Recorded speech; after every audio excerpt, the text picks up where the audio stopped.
All right, to Capitol Hill now, where a Senate committee has issued a subpoena for the consulting firm Burisma Holdings. Probably sounds a little familiar. Burisma Holdings played a central role in President Trump's impeachment trial. That was the gas company, the Ukrainian gas company, that Joe Biden's son Hunter held a seat on the board. So we want to bring in Nancy Cordes to talk a little bit more about this. Nancy, what do we know about this subpoena, and kind of remind people of the role that Burisma Holdings played in the impeachment trial?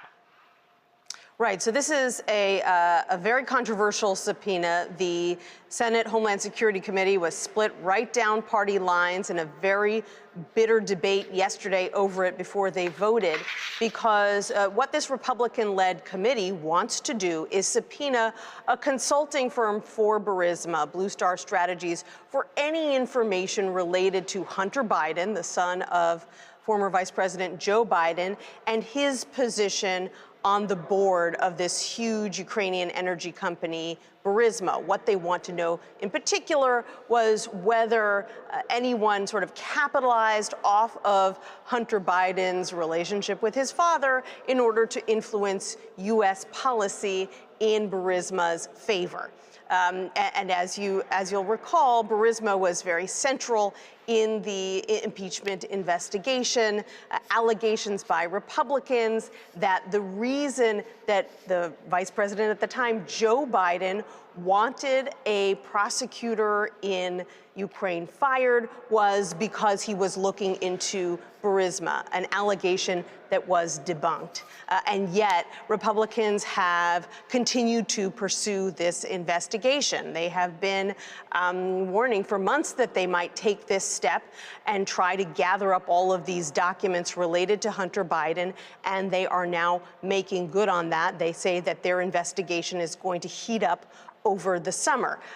Democrats argue there's no evidence of wrongdoing by Hunter Biden or his father. You can debate about the ethics of him joining the board in the first place, but there's no evidence that he did anything improper while he was on this board. And they say they're just fishing for any kind of information that would embarrass Joe Biden as he runs for president against Donald Trump. They say that the Homeland Security Committee shouldn't be used in this matter.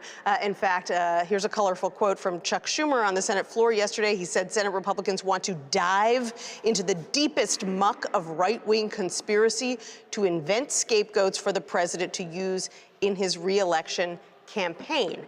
In response, Senator Ron Johnson, he's the chair of the Homeland Security Committee, said essentially, hey, look, if there's nothing that was done here that was improper, then nobody has anything to worry about.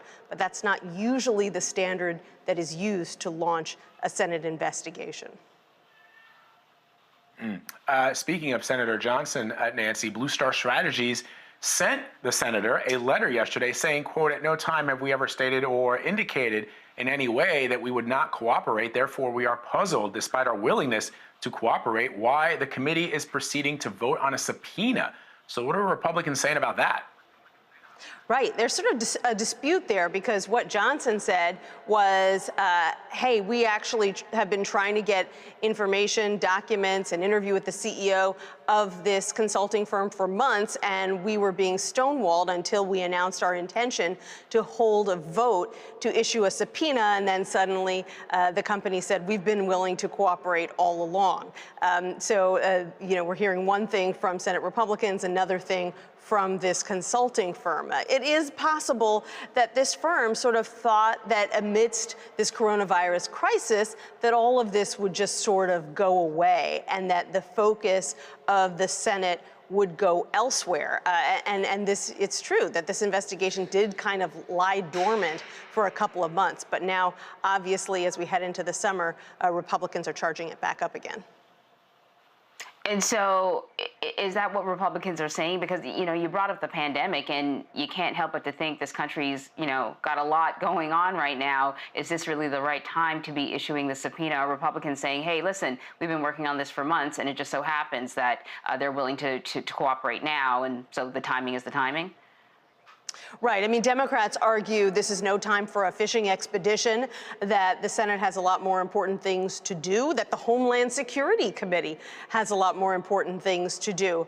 Republicans have long, intended, however, to look back at the origins of the Russia investigation, and they are really ramping up their accusations, sometimes unfounded accusations, against the Obama administration, arguing that there were figures within the Obama administration who really sort of stoked the fires of suspicion against Trump officials early on, and really sparked the flame that became this 2-year, very in-depth investigation into relationships between Russians and the Trump campaign and the Trump administration that really, cast a cloud over the president for 2.5 years.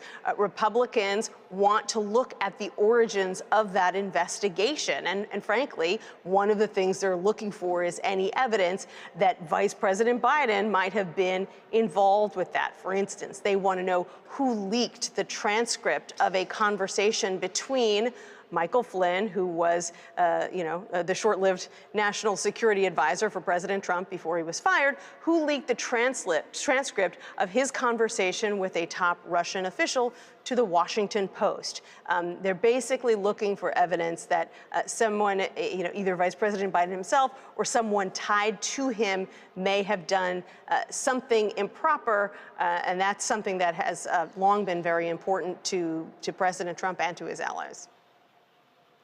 Yeah, that'll be interesting to see how it plays out. As it's been reported, Susan Rice has asked for the transcripts. It's not just those conversations that people are interested. There are a lot of people who want to know about what Michael Flynn was talking to Sergei Kislyak about. Those transcripts have yet to be released, so we'll see how that all plays out. But and Nancy, I want to ask you about one last thing. The Senate Judiciary Committee is holding a key debate over issuing subpoenas related to the FBI investigation into this possible coordination between the Trump campaign and Russia during the 2016 election. So in addition to what we've been talking about, is there anything else that we can expect?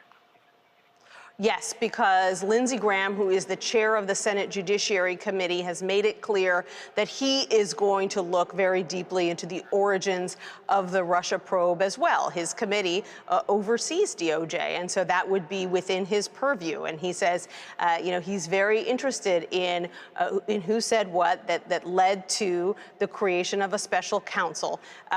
Democrats on the committee argue, as you sort of alluded to, Vlad, that the real question here is not who at the Justice Department initiated this investigation, but what did they learn when they did the investigation? What is it that Michael Flynn was promising to Russian officials? Why is it that he was being paid by the Turks and didn't reveal that? They say that's a much bigger scandal than Obama administration officials in the closing days of their administration who had concerns about some of the communications that they were learning about in their intelligence briefings between top Trump officials and foreign officials, primarily Russian officials. But, obviously this is something that has, really angered Republicans, particularly allies of the president, for a long time now. They see the entire creation, the initiation of this special counsel as unfair and tainted. They say abuses took place, FISA abuses took place, and there needs to be a full reckoning of how this investigation got underway in the first place. I think it's really an open question, though, how much of this is going to break through over the summer and in the fall, particularly if we are dealing with a resurgence of coronavirus cases, and we're so close to the election. So, certainly many Trump allies have made no bones about the fact that they're hoping that some dirt will be uncovered about Joe Biden, about some of his key allies, but it's not clear, even if that were to happen, how much this Russia controversy is really still on the minds of a lot of American voters. It's a great point, Nancy. As you pointed out, many doctors that we've spoken to here on CBSN on our air have told us that they are worried about a resurgent coronavirus in the fall. In addition to that, piling on flu season, which could mean problems for many, many states. And in this rush to reopen, we're looking at a situation where the country may have to shut down again. And who knows how that will all play out if what Congress is focused on is reliving the attacks on Vice President Biden or on the Obama administration with the charges that the president has lobbied against the former president. So we'll have to, I guess, all to be continued. But as always, Nancy, we appreciate your time. We appreciate your reporting. Thank you. Thanks, Vlad.